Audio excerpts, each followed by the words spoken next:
எல்லோருக்கும் வணக்கம்ப்பா. நம்ம ஒரு பெரிய சவுச்சவ் எடுத்திருக்கோம்.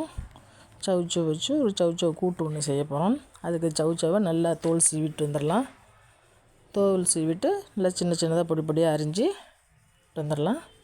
அதுக்கு தேவையான பொருள் என்னென்னு பார்க்கலாம். சின்ன வெங்காயம் ஒரு 15 வெங்காயம் எடுத்திருக்கேன். 2 தக்காளி எடுத்திருக்கேன். 4 பச்சை மிளகாய், 10 பூண்டு, கருவேப்பிலை, மல்லி எடுத்திருக்கேன். தேங்காய் 4 சில்லு எடுத்திருக்கேன். சின்ன ஸ்பூனில் மஞ்சத்தூள் கொஞ்சம், சீரகம், மிளகு, கட் பண்ணி வச்சுருக்க காய் கொஞ்சம் எடுத்து வச்சுருக்கோம். இதெல்லாம் நம்ம ரெடியாக எடுத்து வச்சுருக்கோம். இப்போ நம்ம தேங்காவோட சீரக மிளகு எடுத்து வச்சுருக்கதை ஒன்றா சேர்த்து அரைச்சிட்டு வந்துடலாம். இப்போ நம்ம எப்படி செய்யலாங்கிறத பார்க்கலாம். பாசிப்பருப்பு ஒரு 100 கிராம் எடுத்திருக்கேன். கடலப்பருப்பு கொஞ்சமாக ஒரு 4 ஸ்பூன் கடலப்பருப்பு கொஞ்சம் எடுத்துக்கோங்க. ரெண்டையும் சேர்த்து நல்லா க்ளீன் பண்ணிடலாம். 2-3 கழுவிக்கலாம். தூசிலாம் இருக்கும், அதனால் 2-3 கழுவி எடுத்தாச்சு. இப்போ போதுமான அளவுக்கு தண்ணி ஊற்றிக்கலாம். ரொம்ப தண்ணி ஊற்றாமல் அது வேகிற அளவுக்கு மட்டும் ஊற்றிக்கலாம். கொஞ்சமாக தண்ணி சேர்த்தாச்சு. இப்போ நம்ம கட் பண்ணி வச்சுருக்க வெங்காயம் தக்காளியில் 3/4 பகுதி சேர்த்துக்கலாம். தக்காளி ஒரு 3/4 சேர்த்தாச்சு. வெங்காயம் கொஞ்சம் சேர்த்தாச்சு. பச்சை மிளகாய் கொஞ்சம் எடுத்தாச்சு. பூண்டெல்லாம் சேர்த்தாச்சு. கொஞ்சம் தாளிக்கிறது கொஞ்சம் வச்சுக்கலாம். வெங்காயம் தக்காளி கொஞ்சம் வச்சுக்கலாம். இப்போ எல்லாம் சேர்த்தாச்சு. இப்போ நம்ம அதோட மஞ்சத்தூள் நம்ம இப்போ எல்லாம் சேர்த்தாச்சு. இப்போ நம்ம கட் பண்ணி வச்சுருக்க காய் அதோட சேர்த்துடலாம். எல்லா காயுமே சேர்த்துடலாம். இப்போ மஞ்சத்தூள் எடுத்து வச்சுருக்கதையும் சேர்த்துடலாம். அதோட அந்த காய் வேகிற அளவுக்கு கொஞ்சம் கல் உப்பு சேர்த்துக்கலாம். ரொம்ப சேர்க்க வேணாம். சேர்த்துட்டு எல்லாம் ஒன்றா கிண்டி விட்டுறலாம். எல்லாம் ஒரு பக்கமாக இருக்கிற மாதிரி. நல்லா காயெல்லாம் தண்ணியில் முழுகிற மாதிரி வச்சுருக்கலாம். ரொம்ப தண்ணி ஊற்றலாம் நம்ம. அதனால் ஒரு 2 விசில் மட்டும் வச்சு எடுத்துடலாம். இப்போ குக்கர் மூடி போட்டு ஒரு 2 விசில் வச்சிடலாம். 2 விசில் வந்ததுக்கப்புறம் எப்படி இருக்குங்கிறத பார்க்கலாம். இப்போ நம்ம 2 விசில் வந்துருச்சு. எப்படி இருக்குங்கிறத பார்க்கலாம். நம்ம ஓப்பன் பண்ணிட்டு குக்கர் விசில் போகட்டும். குக்கர் விசில் போயிடுச்சு. இப்போ நம்ம திறந்து பார்க்கலாம்.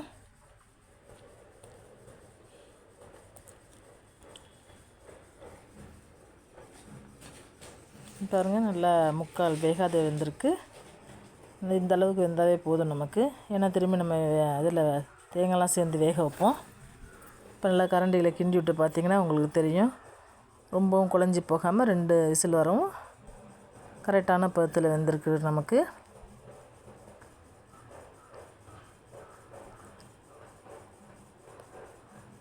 நல்லாவே வெந்திருக்கு, சூப்பராக இருக்குது. இப்போ நம்ம அது கூட கருவேப்பிலை கொஞ்சம் சேர்த்துக்கலாம். கருவேப்பிலை சேர்த்து ஒரு 2 நிமிஷம் சிம்லேயே வச்சு அதோடய ஃப்ளேவர் இறங்கும், நல்லாயிருக்கும். நல்லா கிண்டி விட்டாச்சு.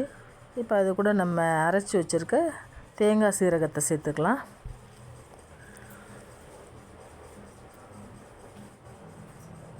தேங்காய் சீரகத்தை சேர்த்தாச்சு. அதை நல்லா கலந்து விட்டுறலாம். இப்போ நல்லா கலந்தாச்சு. தண்ணியெலாம் ரொம்ப சேர்த்துக்க வேணாம், அந்த இதிலே வெந்துடும் நமக்கு. வேணுங்கிறவங்க கொஞ்சம் தண்ணி சேர்த்துக்கங்க. இப்போ அது வேகிற அளவுக்கு கொஞ்சம் கல் உப்பு நம்ம சேர்த்துக்கலாம். இப்போ காய் சேர்த்துருக்க தேங்காயெலாம் ஊற்றிருக்கனால கொஞ்சமாக சேர்த்துக்கலாம். ஏற்கனவே உப்பு சேர்த்துருக்கோம். இப்போ அது எங்கிட்ட வெந்துக்கிட்டு இருக்கட்டும். சிம்மிலே வச்சு இன்னொரு பக்கம் அடுப்பில் சின்ன கடாய் வச்சு தாளிக்கிறது கொஞ்சம் சீரகம், கடுகு, உளுந்தம்பருப்பு, ஒரு வரமிளகாய் போட்டு தாளிச்சுக்கலாம். தாளிச்சாச்சு. இப்போ நம்ம கட் பண்ணி வச்சுருக்கிறதுல வெங்காயத்தில் மீதி இருக்கும் ஒரு 4 வெங்காயம் இருக்கும் பாருங்கள், அதையும் அதோடு சேர்த்து வணக்கிக்கலாம். நல்லா கொஞ்சம் வணக்கி விட்டுறலாம் பொன்னிறமாக வர அளவுக்கு. இந்த சீரகம், உளுந்தம்பருப்புலாம் போட்டிருக்கு. நல்ல வாடை நமக்கு தாளிக்கிறப்ப நல்ல ஒரு ஃப்ளேவர் நமக்கு கிடைக்கும். இப்போ அதில் வெங்காயம் வதங்கி வரப்போ நல்லாயிருக்கும். இப்போ கருவேப்பிலை கொஞ்சம் சேர்த்துக்கோங்க. ஆல்ரெடி கருவேப்பிலை சேர்த்துருக்கோம், அதனால் கொஞ்சமாக சேர்த்துக்கோங்க. இப்போ நம்ம கட் பண்ணி வச்சுருக்க தக்காளியில் மீதி தக்காளி இருக்கும் பாருங்கள், ஒரு 4-5, அதையும் சேர்த்துட்டு நல்லா கரைஞ்சி வர அளவுக்கு கிண்டி விட்டுறலாம். நல்லா வதங்கி வரட்டும்.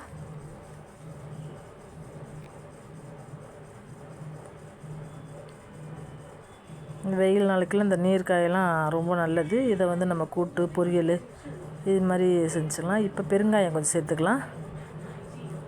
பெருங்காயம் சேர்த்துக்கிட்டா உடம்புக்கும் ரொம்ப நல்லது, நல்ல ஃப்ளேவரும் நல்லாயிருக்கும், செரிமான தன்மை அதிகமாக இருக்கும் பெருங்காயம் சேர்க்குறதுனால.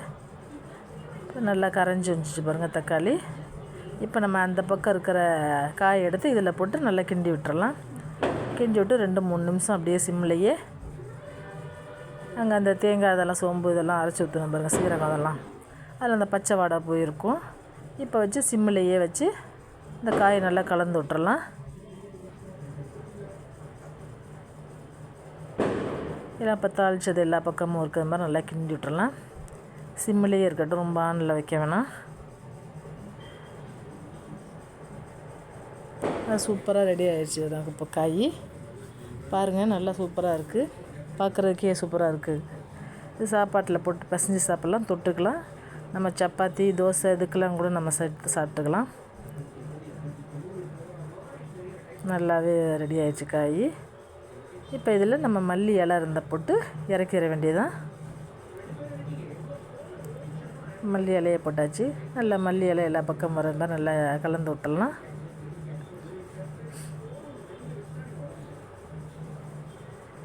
நல்லா கரண்டி வச்சு எல்லா பக்கமும் கரண்டி விட்டுருங்க. கடைசியாக மல்லி இலை சேர்த்துக்கிட்டால் தான் நல்லா உங்களுக்கு நல்லா ஃப்ளேவர் இறங்கி நல்லாயிருக்கும்.